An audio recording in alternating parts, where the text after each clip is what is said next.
கடன் வாங்கினா கடனை கொடுக்கணும். இல்லை கொஞ்சம் பணம் கொடுத்துருப்போம், மீதி பணம் தரோன்னு சொல்லுவோம். முழுசாக வாங்கவே இல்லை அப்படின்னு சொல்லுவாங்களா யாராவது?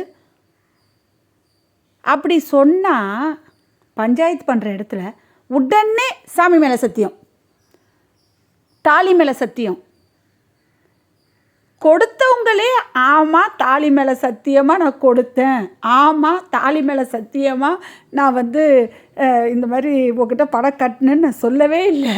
ஆனால் நீ எடுத்த உடனே தாலி மேலே சத்தியம், சிவன் மேலே சத்தியம், பெருமாள் மேலே சத்தியம், சீத்தாப்பழத்து மேலே சத்தியம், ஆத்தாப்பழத்து மேலே சத்தியம், என் அப்பா மேலே சத்தியம். ஏன் அப்பா இல்லைங்க,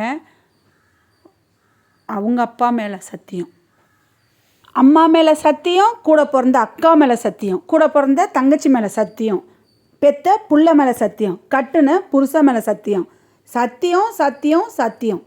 ஆனால் பணம் நான் கொடுத்தேன், அவங்க வாங்கலைன்னு சத்தியம். அவங்களுடைய ஒரே ஒரு குறிக்கோள் என்னென்னா, நம்ம பணம் இல்லைன்னு சொல்லிட்டு வெளியே வந்துடணும். அதுக்கப்புறம் நம்ம பாட்டு ஜாலியாக இருக்கலாம். கடவுள் நம்மளுக்கு தண்டனை கொடுக்க மாட்டார், கடவுள் கொடுப்பாங்க, பொறுமையாக கொடுப்பாங்க. ஆனால் இப்போல்லாம் அப்படி கிடையாதுங்க.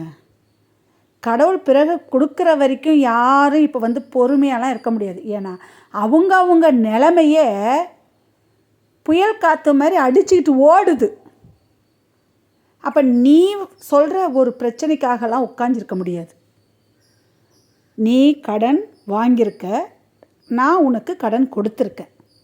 நீ வாங்கலைன்னு சொல்கிற, நான் கொடுத்தேன்னு சொல்கிறேன். அவ்வளோதான் விஷயம்.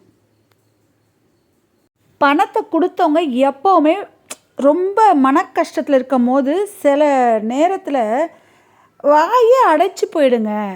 ஆனால் வாங்கினவங்க பொய் மேலே பொய் சொல்லும் போது எதிர்பார்த்தி பஞ்சாயத்து பண்ணுறவங்க எல்லாருமே ஏமாத்துறவங்களுக்கு தான் சப்போர்ட்டாக பேசுகிறாங்க.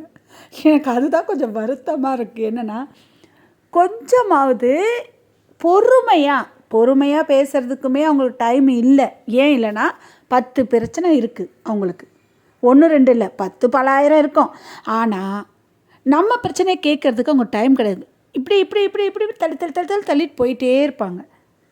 கடன் கொடுத்தவங்க அதாவது நடு ரோட்டில் யாசகம் கேட்குற அளவுக்கு உட்காரணும்.